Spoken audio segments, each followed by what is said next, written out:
आपने पेट्रोल की बात की कि अमेरिका ने जो है ना चाइना और इंडिया के ऊपर पाबंदी लगा दी हुई है कि अब आप रशिया से पेट्रोल खरीद सकते ही नहीं है। और देखें ये कोई नया मामला नहीं है। अमेरिका तो पता नहीं एक अरसे से कोशिशें कर रहा था, एक अरसे से पीछे लगा हुआ था कि चाइना के ऊपर पाबंदियां लगा दी जाए, चाइना को जमीन पे लाया जाए, चाइना की इकोनॉमी को जो है ना बर्बाद किया जाए और चाइना को जो है ना उसका जो वो पूरी दुनिया में अपनी प्रोडक्ट बनाता है, पूरी दुनिया का डॉलर जो है ना सबसे ज्यादा चाइना के बीच में उतरता है, डेली उतरता है।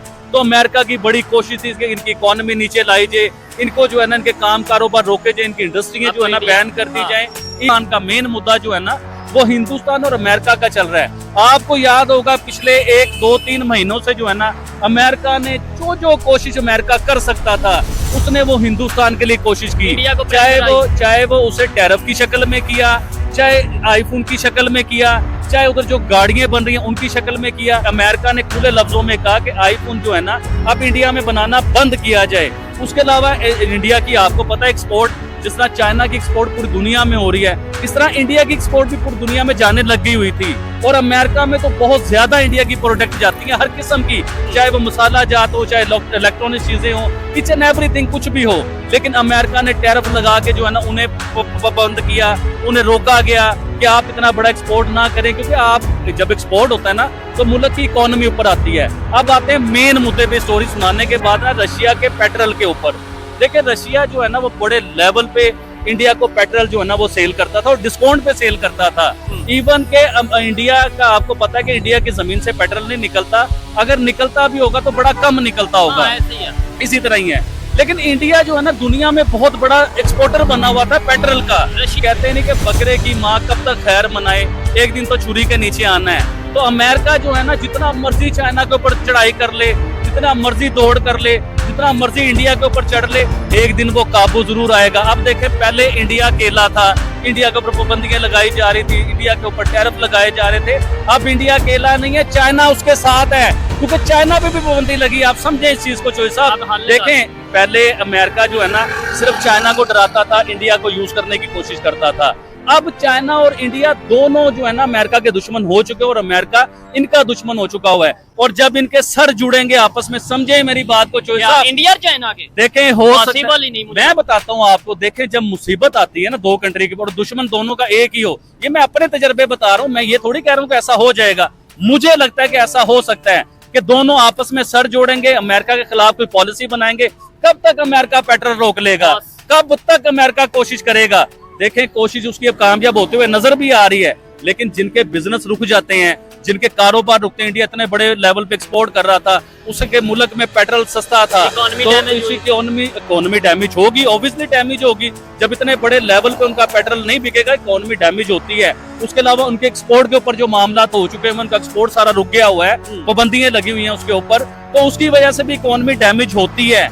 लेकिन मैं सिर्फ बात ये करना चाह रहा हूँ कि इंडिया और चाइना, इन्हें आप इजी ना ले। चाइना को आप इजी लेते हैं क्या? चाइना उसका कोई मुतबादल नहीं निकालेगा? चाइना बिल्कुल उसके मुतबादल कोई ना कोई चीज पैदा करेगा, निकालेगा, कोई पॉलिसी निकालेगा। इंडिया और चाइना के जब दिमाग आपस में जुड़ेंगे अमेरिका के अगेंस्ट, हो सकता है कि इनकी दोस्ती भी हो जाए। मुझे लगता है कि हो सकता है इनकी दोस्ती भी हो जाए, और जब इनकी दोस्ती हो जाएगी तो अमेरिका के लिए बहुत मुश्किल हो जाएगा। तो अमेरिका होने नहीं ना देगा दोस्ती, कोई ना कोई ऐसा इशू क्रिएट कर ही रखेगा इंडिया और चाइना के दरमियान। लेकिन ये भी हमने देखा है कि पाकिस्तान और अमेरिका के भी कुछ रिलेशन खास नहीं थे, लेकिन अब जितनी दोस्ती बढ़ रही है, ऐसा लगता है ट्रम्प तो कोई खास मोहब्बत करने लगे हैं पाकिस्तान के प्राइम मिनिस्टर से। पाकिस्तान इधर एक बात कहूँ, बुरा ना मनाइएगा, शायद थोड़ी सख्त हो जाए बात।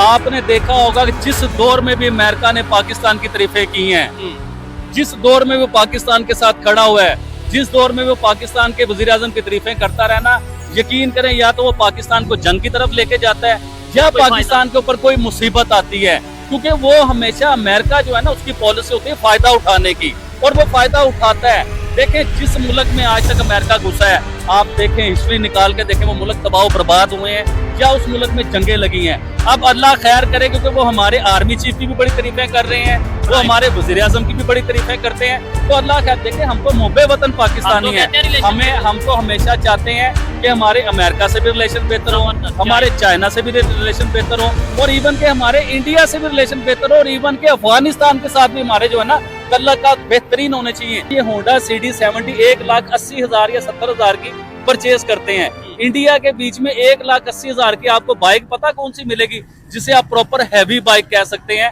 और वो बाइक पाकिस्तान में 5-7 लाख रुपए की होगी। टीएलपी पे पाबंदी लगा दी हुई है। पंजाब गवर्नमेंट ने जो है ना प्रॉपर अब अनाउंस भी कर दिया हुआ है कि ये टीएलपी साद रिजवी साहब की जो जमात है इस पे पाबंदी लगा दी गई हुई है।